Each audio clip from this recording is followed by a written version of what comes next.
ओम नमो भगवते वासुदेवाय। आप सभी को पाप मोचनी एकादशी की हार्दिक शुभकामनाएं।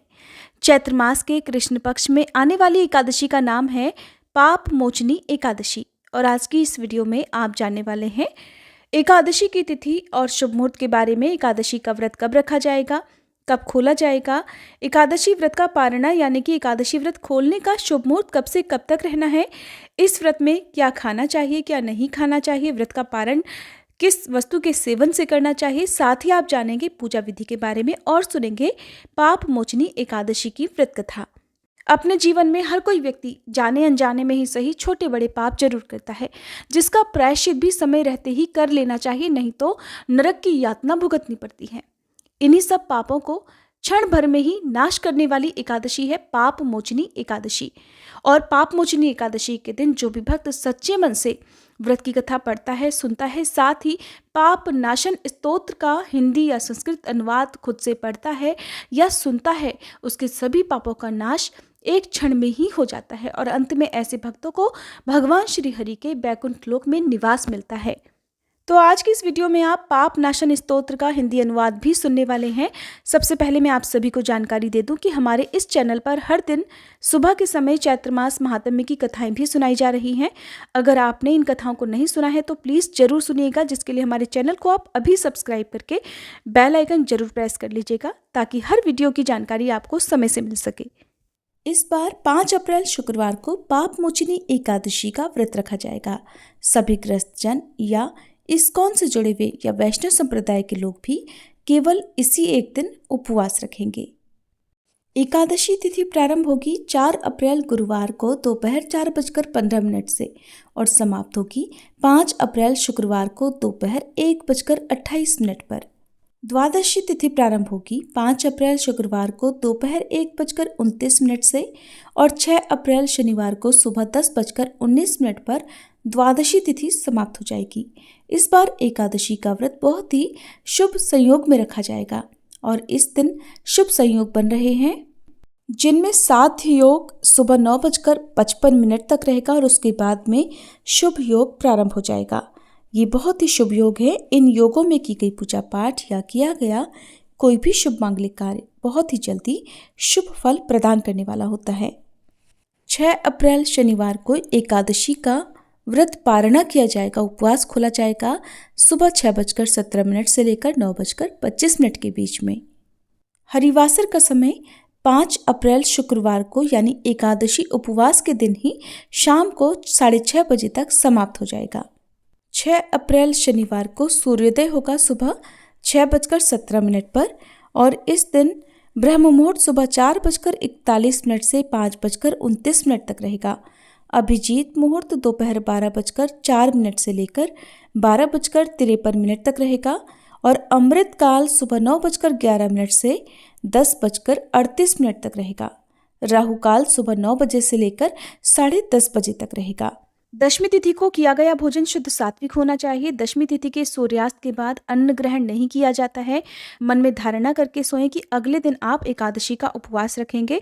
फिर एकादशी के दिन सुबह सूर्योदय से पहले उठकर स्नान करें, भगवान विष्णु के समक्ष बैठकर व्रत का संकल्प लें, पूजा करें और आरती करें, भगवान को भोग लगाएं, व्रत की कथा पढ़ें, सुनें, दिन भर उपवास रखें।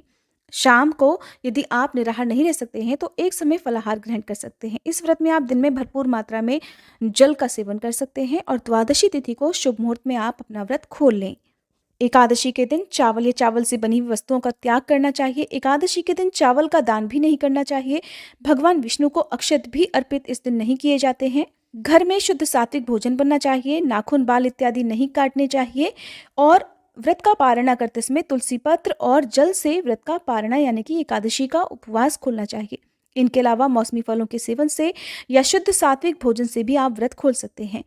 अब पहले सुनिए पाप नाशन स्तोत्र का हिंदी अनुवाद। इस स्तोत्र को सुनते समय अपने हाथों में पुष्प जरूर रखें और श्रद्धा विश्वास के साथ सच्चे मन से अपनी गलतियों का, अपने पापों का प्रायश्चित करते हुए भगवान श्री हरि से प्रार्थना करें। स्तोत्र की समाप्ति के बाद सच्चे मन से इस पुष्प को भगवान के चरणों में अर्पित कर देना चाहिए। सर्वव्यापी विष्णु को सदा नमस्कार है, श्री हरि विष्णु को नमस्कार है। मैं अपने चित्त में स्थित सर्वव्यापी अहंकार शून्य श्री हरि को नमस्कार करती हूँ। मैं अपने मानस में विराजमान अव्यक्त, अनंत और अपराजित परमेश्वर को नमस्कार करती हूँ। सबके पूजनीय, जन्म और मरण से रहित प्रभावशाली श्री हरि को नमस्कार है। श्री हरि अर्थात श्री विष्णु मेरे चित्त में निवास करते हैं। श्री विष्णु मेरी बुद्धि में विराजमान है। श्री विष्णु मेरे अहंकार में प्रतिष्ठित हैं और श्री विष्णु मुझ में भी स्थित हैं। वे श्री विष्णु ही चराचर प्राणियों के कर्मों के रूप में स्थित हैं। उनके चिंतन से मेरे पापों का नाश हो, जो ध्यान करने पर पापों का हरण करते हैं और भावना करने से स्वप्न में दर्शन देते हैं। देवराज इंद्र के अनुज शरणागत जनों का दुख दूर करने वाले उन पापहारी श्री विष्णु को मैं नमस्कार करती हूँ। मैं इस निराधार जगत में अज्ञान अंधकार में डूबते हुए को हाथ का सहारा देने वाले परात्पर स्वरूप श्री विष्णु के सम्मुख नतमस्तक होती हूँ। हे सर्वेश्वर प्रभो, हे कमल नयन परमात्मन, हे ऋषिकेश, आपको नमस्कार है। हे इंद्रियों के स्वामी श्री विष्णु, आपको नमस्कार है।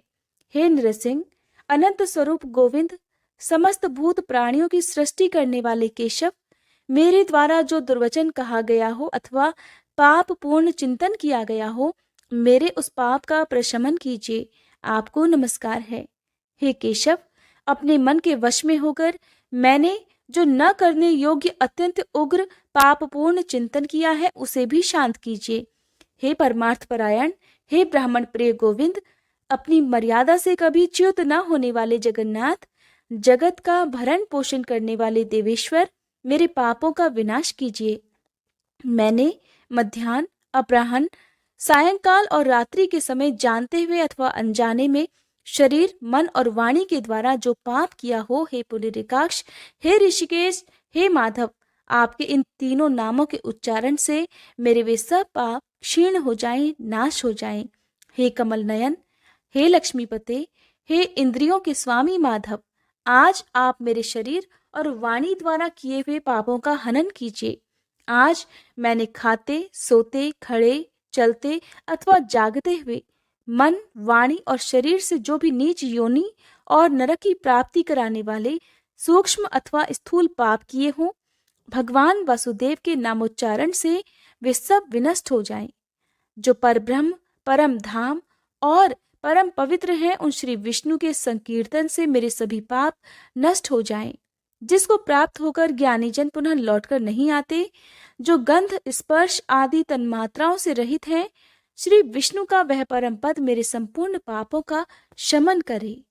जो भी मनुष्य पाप मोचनी एकादशी के दिन श्रद्धा पूर्वक इस स्तोत्र का पठन अथवा श्रवण करता है, वह शरीर, मन और वाणी जनित समस्त पापों से छूट जाता है और समस्त पाप ग्रहों से मुक्त होकर भगवान श्री हरि के परम पद को प्राप्त हो जाता है।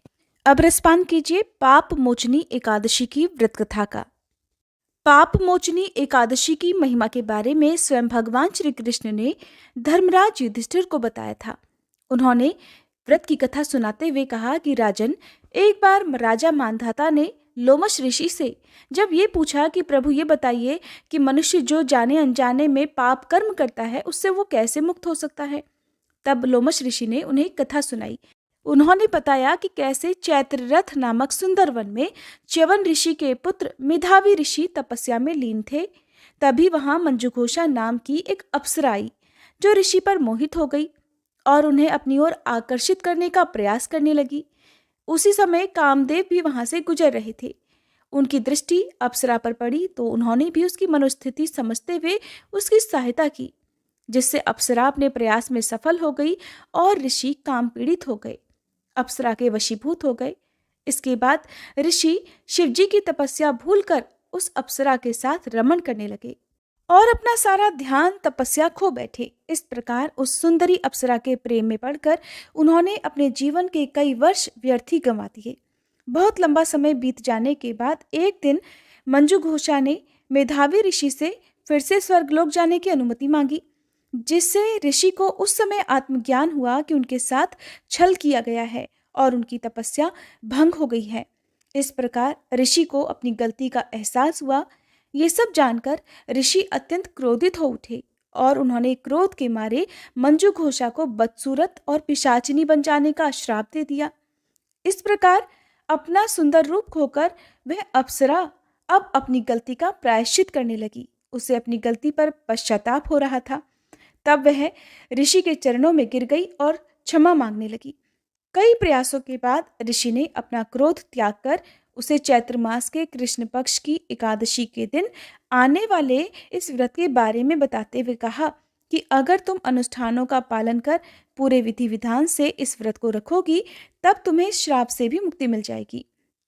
मंजू घोषा ने ऋषि द्वारा बताए गए इस पाप मोचनी एकादशी व्रत को श्रद्धा और पूर्ण विश्वास के साथ नियमों का पालन करते हुए किया, जिससे उसे उसका खोया हुआ रूप और सौंदर्य वापस मिल गया और वह ऋषि को धन्यवाद देती हुई वापस अपने स्वर्गलोक को प्रस्थान कर गई। इस घटना के बाद मेधावी ऋषि अपने पिताजी के आश्रम में गए और सारी घटना को उन्हें विस्तार पूर्वक बताया। इस पर उनके पिता च्यवन ऋषि ने कहा कि पुत्र, ये तो तुमने बहुत बड़ी गलती की है, जिससे कि आज तुम भी इस पाप के भागीदार बन चुके हो। इसलिए तुम्हें भी यह पाप मोचनी एकादशी का व्रत अवश्य ही करना चाहिए। तब मेधावी ऋषि ने भी श्रद्धा, विश्वास और नियमों का पालन करते हुए इस व्रत को रखा, जिसके पुण्य प्रताप से वह ऋषि भी पाप मुक्त होकर अंत में बैकुंठ लोक को चले गए। ये थी आज की वीडियो। उम्मीद है आपको पसंद आई होगी। अगर अच्छी लगी हो तो वीडियो को लाइक और चैनल को सब्सक्राइब नहीं किया हो तो जरूर कर लीजिएगा, ताकि इसी तरह की पौराणिक कथाएं आप हमारे चैनल पर लगातार सुन सकें।